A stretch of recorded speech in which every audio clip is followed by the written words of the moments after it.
Míralo. Delhi सरकार, दिल्ली सरकार, दिल्ली सरकार, दिल्ली सरकार, दिल्ली सरकार, मनसुख पीटी में से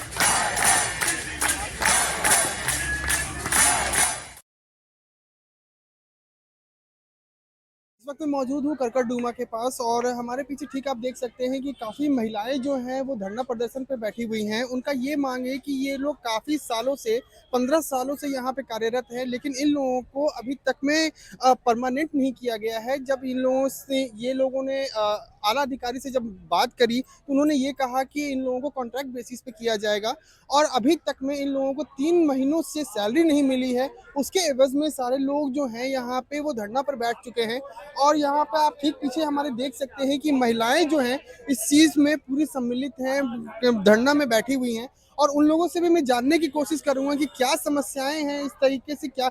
और ये जो है वो दिल्ली सरकार के अंडर में आती है, लेकिन दिल्ली सरकार भी जो है इस चीज को लेकर के वो ध्यान नहीं दे रही है। आए दिन इस तरीके की समस्याएं जो हैं वो बढ़ती ही चली जा रही है। मैं लोगों से जानने की कोशिश करूंगा कि आखिर समस्या क्या है इस चीज को लेकर के। तो सर आपके मैम क्या समस्याएं आ रही हैं? आप लोग जो धरना पे जो बैठी हुई हैं, क्या दिक्कतें आ रही हैं आप लोगों को? 3 महीने से तनख्वाह नहीं मिली हाँ। और हम लोग ईमानदारी से काम कर रहे थे। जब हमारी तनख्वाह नहीं दी तो हमें धरने पे मजबूरन बैठना पड़ा। हमारे छोटे छोटे बच्चे हैं, हमें अपना घर चलाना होता है। अब हम बिल्कुल रोड पे आ गए, घर में राशन नहीं है, कुछ नहीं है घर में सामान। तो अब हमें केजरीवाल भाई ने कही मैं पक्का करूंगा, हमें पक्का करे, हमारी सुने। तो वो तो दावा कर रहे थे कि जितने भी गवर्नमेंट के जितने भी लोग हैं सभी लोगों को पक्का करेंगे। तो ये कॉन्ट्रैक्ट बेसिस पे आप लोगों को क्यों किया जा रहा है? क्या समस्या है यहाँ पे? ये हमारी डीजी मैडम कहती है कि कॉन्ट्रैक्टर आ रहा, वो हमें नहीं चाहिए क्योंकि हम 15,000 की नौकरी करते हैं, फिर वो 12,000 देगा, 50,000 वो मांगता, हम कहाँ से देंगे? कहाँ से पालेंगे अपने बच्चे? हम घर खर्च चलाएंगे कि बच्चे पढ़ाएंगे? वो कहते हैं बेटी बचाओ बेटी पढ़ाओ, कहाँ से पढ़ाएंगे बेटी, कहाँ से बचाएंगे, बचा पाएंगे बेटी? तो जिस तरीके से आप कह रही हैं कि 3 महीनों से सैलरी नहीं मिली है, तो किस तरीके से आप लोग घर घर कैसे चल रहा है आप लोगों का? और यहाँ पे जो आपके जो अधिकारी जो है वो लोग क्या बैठे भूखे बैठे हैं बिल्कुल। अब हम भूख हड़ताल करेंगे, यही मरेंगे, क्या करेंगे? जब केजरीवाल को सुनाई नहीं आ रही तो हम भूख हड़ताल पे बैठ जाएंगे और यही मरेंगे और अपने बच्चों को भी ले आएंगे। जी क्या करें हम? उसने हालात ही हमारे ऐसे कर दिए। आके सुनता अपनी बहन भाइयों की कि भाई मैं पक्का करूंगा, हमने जिताया, वोट दी किस लिए कि हमारा मसीहा बनेगा, गरीबों की सहायता करेगा। उनने करी? कोई सहायता नहीं करी जी, हमारी बिल्कुल नहीं करी। हमारे बहुत छोटे छोटे बच्चे, हम कहाँ जाएं? हम रोड पे आके सुबह से लेके शाम तक उन्हें छोड़ के बैठे रहते हैं। कहाँ जाएं? हमारी तनख्वाह भी नहीं आ रही, 3 महीने हो गए और हम नौकरी बिल्कुल ईमानदारी से कर रहे थे। उसके बाद हमारे साथ ऐसा करा। कम से कम आके देखे तो सही है, हमें पक्के करने के वादे करे, हमें पक्का करे। अब और भी लोगों से मैं बात करने की कोशिश करता हूँ कि क्या समस्याएं हैं इस तरीके से जो जिस तरीके से सरकार जो कहती है कि जितने भी गरीब तबके के जो लोग हैं उनको पक्का किया जाएगा। और जैसा कि मैम ने बताया कि 3 महीने से सैलरी नहीं आई है, उनका घर चलाना ही काफ़ी मुश्किल हो चुका है। और जिस तरीके का एक स्लोगन है बेटी बचाओ बेटी पढ़ाओ को लेकर के, ये स्लोगन जो है कहीं ना कहीं एक विफल दिखता हुआ नजर आ रहा है। मैं और भी लोगों से मैं बात करने की कोशिश करता हूँ। मैम जिस तरीके से आप लोग यहाँ पर बैठी हुई हैं, काफ़ी समय से आप लोग बैठी हुई हैं, आप लोगों का मांग क्या है? जिस अभी एक मैम से मैंने बात किया तो उन्होंने बताया कि कॉन्ट्रैक्ट पे आप लोगों को किया जा रहा है, पहले आप लोगों को परमानेंट करने के लिए कहा गया था और साथ ही साथ आप लोगों को सैलरी भी नहीं मिली है। तो किस तरीके से आप लोग मैनेज कर रहे हैं? सर हम यहीं पे बैठे हुए हैं, हमें 10-11 दिन हो गए हैं भूखे प्यासे, हम यहीं पे बैठे हैं सर। हम अपने बच्चों को छोड़ के सर, हमें घर पे भी, हमारे किराए के घर हैं, हम बहुत परेशान हैं। और केजरीवाल सर हमारी कोई सुनवाई नहीं कर रहे हैं, नहीं कोई आ रहा है हमारे पास कि हमारी कोई मदद करे। हम 3 महीने से सर हमें सैलरी नहीं मिली है और हमने 3 बार उनको, केजरीवाल सर को वोट दी थी, हमने जिताया था। उन्होंने ये वादे करे थे हमसे कि हम तुम्हें बहनों को पक्का करूंगा, पक्का करूंगा, पर लेकिन अब उनको देख नहीं रहे हैं। चार हम 3-11 तो ये दिन से धरना प्रदर्शन जो आप लोग कर रहे हैं, जिस अभी आप लोग बैठे हुए हैं, तो क्या लगता है आपको कि ये धरना प्रदर्शन से केजरीवाल सरकार, केजरीवाल जी आप पे ध्यान देंगे? क्योंकि धरना प्रदर्शन आए दिन भी काफी चीजों को लेकर के भी होती है, लेकिन काफी चीजें जो वो दब जाती है। तो क्या लगता है कि आपकी धरना प्रदर्शन से कुछ ऐसा इम्पैक्ट पड़ेगा? बस सर मैं केजरीवाल सर तक मेरी आवाज जा रही हो, उनसे मैं हाथ जोड़ के यही विनती करूंगी कि हम वही बहनें हैं, वही माँ है और हमारे पीछे बच्चे हैं सर। हमारे बच्चों के बारे में सोचें, हमारे बारे में सोचें। परेशानियां जो है काफ़ी बढ़ती चली जा रही है और घर चलाना भी काफ़ी मुश्किल होता चला जा रहा है। मैं और भी लोगों से मैं बात करने की कोशिश करता हूँ। सर आप बताइए, जिस तरीके से ये जो परेशानियां जो है आप लोग धरना पर बैठे हुए हैं, काफ़ी समय हो गए, मैंने 2-3 महिलाओं से बात किया तो उन्होंने बताया कि 3 महीने से सैलरी नहीं मिली, 3 महीने से परमानेंट करने के लिए कहा गया था, लेकिन अब जो है वो कॉन्ट्रैक्ट बेसिस पे करने के लिए कहा जा रहा है, तो कैसे? हम डेली वेज वर्कर हैं, हमें 89 डेज से 3 महीने के लिए रखा जाता है और हमें 3 महीने लगातार मई जून जुलाई हमें 3 महीने की अभी तक सैलरी नहीं मिली है। और जो हमारी डीजी मैडम है वो कहते हैं कि मेरे हाथ में नहीं है, दिल्ली सरकार के हाथ में है। तो हम हमारे अपने आदरणीय अरविंद केजरीवाल जी से कहना चाहेंगे कि आप आम आदमी के लिए आपने वादे जो किए थे आप वो पूरे करिए। तो एक स्लोगन है बेटी बचाओ बेटी पढ़ाओ को लेकर के, तो महिलाओं ने भी कहा कि वो जो स्लोगन जो बोलते हैं बेटी बचाओ, तो जिस तरीके से वो परेशानियां आप लोग झेल रहे हैं, तो कैसे आप लोग मैनेज कर रहे हैं इस चीज को? बेटियां तो नाम कटवा के घर बिठा दी हैं हमने, क्या करें, हम फीस दे नहीं पा रहे हैं स्कूलों की, तो कहाँ से बेटियां पढ़ेंगी हमारी? बच्चे हमारे रोज हमसे पूछते हैं कब हम सैलरी आएगी मम्मी, कब हमारी जरूरत का सामान आएगा। बच्चे हमारे परेशान हो रहे हैं, यहाँ केजरीवाल सुन नहीं रहे हैं, कैसे हम अपने बच्चों को पालेंगे?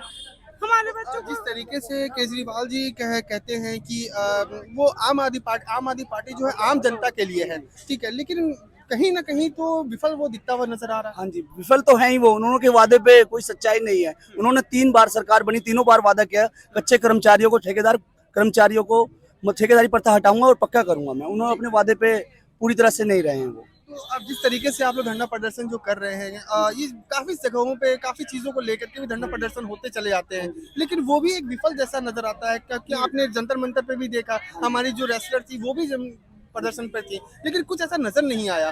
तो आपका जो ये धरना प्रदर्शन, क्या लगता है कि आपके इस धरना प्रदर्शन से उनकी आंखों में कुछ ऐसी आएगा, कुछ पानी आएगा? आएगा, जरूर आएगा। 15 अगस्त आने वाला है, उनको दिन याद आने वाला है। उन्होंने इसी 15 अगस्त के दिन ही उन्होंने कहा था कि मैं अपने कच्चे कर्मचारियों को पक्का करूंगा, तो उनके वादा हम उनको याद दिलाएंगे। जैसे जो तक होगा वहां तक हम धरना प्रदर्शन करेंगे, भूख हड़ताल तक जाएंगे हम। हमें अब 11 दिन हो गए यहाँ बैठे हुए, हम अपने परिवार को छोड़ के बैठे हुए हैं सर यहाँ पे। इसी मुद्दे को लेकर के दोबारा से हमारे साथ में कुछ और भी लोग मौजूद हैं, उनसे भी जानने की कोशिश करता हूं कि क्या समस्या है। 11 दिनों से ये लोग धरना प्रदर्शन पे बैठे हुए हैं, लेकिन सरकार जो है इस चीज़ पे ध्यान नहीं दे रही। केजरीवाल जी ये कहे थे कि जितने भी परमानेंट हैं उनको कॉन्ट्रैक्ट बेसिस के जितने भी लोग हैं उनको परमानेंट किया जाएगा। 15 अगस्त भी आने वाली है, तो क्या सौगात मिल रहा है उन लोगों को और किस तरीके की समस्याएं हैं, उनसे जानने की कोशिश। सर, जो आप 11 दिनों से यहाँ पे धरना पर बैठे हुए हैं, लोगों से जब मैंने बात किया तो उन्होंने कहा कि 3 महीनों से सैलरी नहीं आई है, तो कैसे आप लोग मैनेज कर रहे हैं और क्या आप लोग का मांग क्या है? सर, ऐसी स्थिति में हमें पता है हम कैसे मैनेज कर रहे हैं। एक एक दिन भारी पड़ता है, ये तो 3 महीने हो गए, हमें अब 4था महीने भी लग गया। और बल्कि हम यहाँ पे आते हुए इस विश्वास से आते हैं कि हमें कुछ मिलेगा, हमें आज निकल पक्का किया जाएगा। इस आज से हम एकजुट हुए, पूरा ये नर्सिंग ओडली और ऐसे स्वीपर कर्म चौकीदार सारे इकट्ठे हुए इस आस लगा के कि आज निकल हमें पक्का होना है और होके रहेंगे। और केजरीवाल सरकार की मैनिफेस्टो में साफ साफ लिखा है कि ठेकेदारी प्रथा खत्म की जाएगी और जो भी कच्चे कर्मचारी उनको पक्का किया जाएगा। तो हम इस आज से ये प्रार्थना करते हैं केजरीवाल सरकार से, इस माध्यम से, कि हमें पहले तो 3 महीने की सैलरी रिलीज करी जाए और हमारी जो समस्या वो दूर की जाए और हमें पक्का किया जाए। जिस तरीके से आप कह रहे हैं कि समस्या को दूर किया जाए और जो आप लोगों को पक्का किया जाए, 3 महीनों से सैलरी नहीं मिली, सरकार तो काफ़ी चीज़ों को लेकर के और भी जनता जो है काफ़ी चीज़ों को लेकर के धरना प्रदर्शन करती है, लेकिन उस पर भी सुनवाई नहीं होता। तो क्या लगता है कि आपका जो ये धरना प्रदर्शन है, माना कि आप लोगों के साथ काफ़ी परेशानियाँ हैं, तो क्या लगता है कि केजरीवाल जी इस चीज़ पर वो ध्यान देंगे?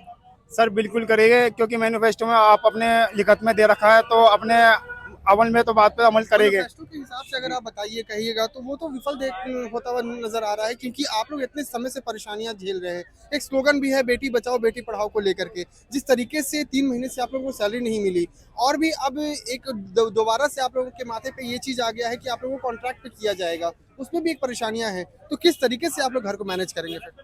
सर पहली बात, हम जब यहाँ पे बैठे थे हम सीधे हमने एक दूसरे विश्वास करा था कि हम पक्के होके उठेंगे यहाँ से, चाहे हमें साल लग जाए या 2 साल लग जाए या 6 महीने लग जाए, हम यहाँ से पक्के होके ही उठेंगे। इस सरकार अगर मेरी पुकार सुन रही है, हम सब भाइयों की पुकार सुनिए, मजदूर एकता की पुकार सुन रही है, तो हमें पक्का करो और इस यहाँ से हम जब भी उठेंगे जब हम पक्के होएंगे। और हम जैसी भी स्थिति में आ रहे हैं वो हमारा दिल जानता है, हम हमारी सारी बहनों का दिल जानता है, हमारे भाइयों का दिल जानता है कि एक रुपया कैसे इकट्ठा करे आ रहा है। मैं खुद अपनी बता रहा हूँ, मेरी जेब में 100 रुपये हैं। अब मैं आ तो गया, फिर जाने का मुझे खुद नहीं पता मैं कैसे जाऊंगा। कोई अपना भाई तुम जैसा भाई मिल जाएगा तो उनके साथ लुढ़क के चले आऊंगा। चलो फिर कल का दिन फिर देखना है, फिर कल कैसे आना है। हमारे साथ कुछ बुजुर्ग भी मौजूद हैं, उनके साथ उनसे मैं जानने की कोशिश करता हूं कि क्या समस्या है। आप यहां पर आए हुए हैं, जैसा कि भैया ने बताया 11 दिनों से यहां पर धरना प्रदर्शन चल रहा है, 3 महीनों से सैलरी नहीं मिली है, तो कैसे आपको चौथा बना हो गया, कहाँ से खाना पीना कहाँ से चलेगा? इधर से लेकर उधर से मकान मालिक वाला तंग कर रहा है, किराया तो रूम खाली करो। हाँ, कहाँ से? केजरीवाल आम आदमी पार्टी जो है वो आम जनता के लिए है, तो क्या लगता है कि आम जनता के हित के बारे में वो सोच रही है? ये तो क्या मत से वादा किए थे कि हम आप लोग को नौकरी दे देंगे, हमको वोट दो, फलना दो, चिन्ना दो करेगा। और 7 साल हो गया डेली बेट पर हमको खटाए हुए, कभी कुछ नहीं दिए, एक पैसा नहीं। कोरोना हाल में हम लोग खटे, मर गए खटे, जड़ खटे, कोई देखने वाला नहीं था। आज तक कोई देखने वाला, आप कहता है हम ठेकेदारी करें, तुम लोग भागो, हमको कोई रखेगा भी, कोई रखने वाला नहीं है। हम कहाँ से खाएंगे, क्या करेंगे? तो अब देखा कि जो समस्या जो है वो काफ़ी वो बढ़ता ही चला जा रहा है, काफ़ी जटिल होता चला जा रहा है। सरकार जो आम आदमी पार्टी केजरीवाल सरकार जो ये कहती है कि जितने भी गरीब तबके के लोग हैं उन लोगों को सहायता दी जाएगी, लेकिन जिस तरीके से आप देख रहे हैं हमारे साथ बुजुर्ग भी हैं, महिलाएं भी हैं, छोटे छोटे बच्चे भी जो हैं इस चीज़ से काफ़ी त्रस्त है। तो सरकार जो मैनिफेस्टो जो बनाती है तो उस पर मैं सरकार से दरख्वास्त करूंगा कि उस चीज़ पे वो इम्प्लीमेंट करे, ताकि जो गरीब तबके के लोग हैं उनका भी गुजर बसर चल सके, क्योंकि आपको वो चुना है, जनता जो है वो आपको चुनती है, कुछ ऐसा आश्वासन देखती है कि आपकी तरफ से कुछ हेल्प मिलेगा, लेकिन जनता जो है काफ़ी त्रस्त है इस चीज़ को लेकर के। मैं सरकार से भी दरख्वास्त करूंगा कि इस चीज़ को लेकर के जल्द से जल्द संज्ञान मिले। कैमरा पर्सन मयंक के साथ अभिषेक आनंद, रिपब्लिक न्यूज़।